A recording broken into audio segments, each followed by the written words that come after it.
Three high school girls decide to get revenge on their cheating boyfriend after finding out that the man they all have been dating is nothing but a serial playboy and a cheat.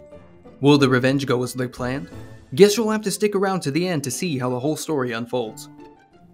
Hello and welcome to Comedy Recap. Today we will give you a recap of the film John Tucker Must Die.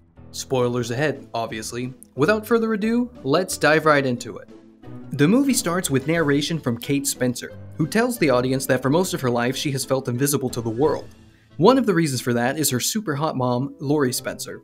Her mother is divorced, but because of her charm and beauty, she manages to score new boyfriends every time. The only problem is, no one stays in her life. From the boys in the neighborhood hitting on Laurie, to her bringing new boyfriends home every other day. Then she skips the resentful part about herself and switches to telling the story of John Tucker, the basketball rock star at school, as well as the most wanted bachelor. She further tells the story of how during her part-time work as a waitress at a restaurant, she discovers that John is a cheat under the disguise of a lover boy. He is a serial cheater who is dating three girls: Cherry, the blonde one, Heather, the head cheerleader, and Beth, the vegan activist. Well, if you are wondering, how do the girls never find out? The answer to that is the only mutual thing in those three girls' life is John. That is, until now, because with Kate, the three girls have found a mutual link connecting them to John Tucker. Now, Kate's narration is over, and we see that at the school, the basketball coach falls due to an angina attack, and he is sent to the hospital. Early retirement in Sun City, Florida. John Tucker. Anyway. The temporary lady coach divides the girls into two teams where Heather, Beth, and Cherry are on one side. As Carrie whispers about her new relationship with John to one of her friends, Heather hears that and throws the ball into her face.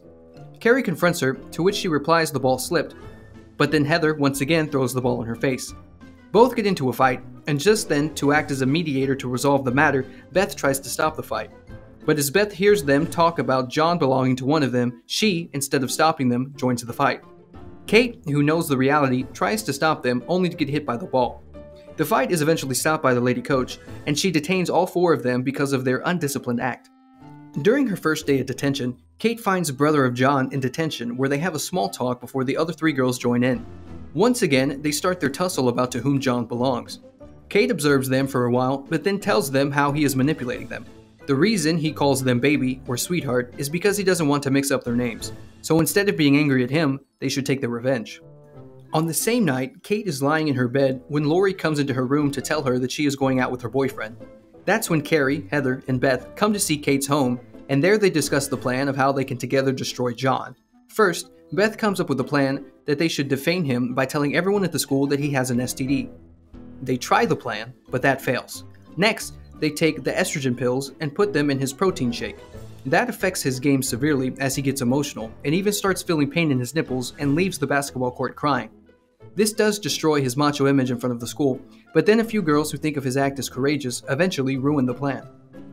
Seeing their plans fail, this time they try something different, which is instead of hurting him by setting up traps for him, Heather suggests that they should break his heart as he did to them.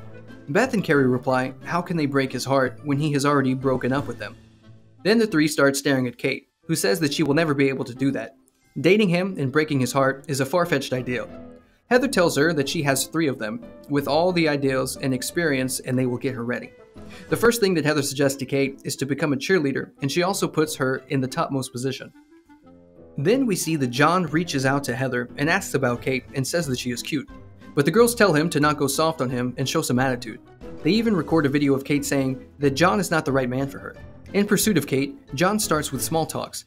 But at this one time during the basketball game, he holds the ball and asks Kate for a date, and she agrees. For their first date, the three girls get her ready and even fit a spy camera into Kate's bra so they can see whatever is happening. Kate meets John at the beach, where John tries to get her to talk about her interest in other stuff, but she doesn't say much. While listening to John's conversation, the three girls say that he is in a mood today, with all the beach and the sunset scenes. Now it's night, and they both are still there, sitting by the fire pit, when John asks her if he can give her a ride home. She says yes, but suddenly says that she will meet him at the Jeep as she needs to pee. She gets back and sits in the Jeep, where Beth comes and teaches her how to kiss. Beth is about to leave, but they see John coming, so Beth hides in the back of his Jeep. They reach home, where Kate kisses John to distract him so Beth can get out. Kate goes into the house, where her mom tells her to stop whatever she is doing because it will not end well for her. She tells her mom to not worry about her, and that there's nothing to lose for her as she was a nobody before. At least now she is becoming something. Next, we see John outside her house at night. But as he calls, they make him go away by pranking him over the phone after Kate confirms to go on a date with him again. On their date, both go to the same restaurant where John took every other woman. But this time, instead of dining in, he takes Kate on a romantic dinner in his boat where they talk and dance. His exes try to follow their boat, but they fail. Kate comes back home, but this time it is visible that John had cast a spell on her. She denies being involved with him and says she will stick to the plan. Following their plan on the next game, which happens to be out of campus where everyone is staying at the hotel, Kate calls John and asks him to come over to her room wearing female underwear from the balcony. However, she tells him the wrong room, and John finds himself sleeping in the lady coach Williams' bed wearing red underwear. She drags him out of her room and asks the basketball coach to handle him. To the playoffs! Meanwhile, everyone takes his picture and circulates them in the school. Still, John finds a way out of that massive insult. But then he runs into Kate, who is walking away from the school building, and while giving her the watch, he proposes to her to be his girlfriend. She goes back home and gets into an argument with her mom, and after that, she goes to the girls and tells them that she is out. Next, we see it's the birthday party of John, where Kate confesses to the plot they organized against him. He is shocked to know that at first, but then things eventually settle down and the cake fight starts. Then we see all of them back at the school, where Kate and John talk and clear up any remaining misunderstandings and become friends. Now we see that the other Tucker tells Kate that he wants to do the chemistry lab with her. The three girls come and say to Kate that she has a crush on the small Tucker. Kate jokingly shuts them up and says let's just hang out tonight. At last, John gets back on track. Now he discloses his previous girlfriends to the new ones. The movie ends with narration and a girl's voice saying that the girl who made John fall in love with her is a legend. Make sure to subscribe and turn on notifications so you can watch more videos like this. Thanks for watching.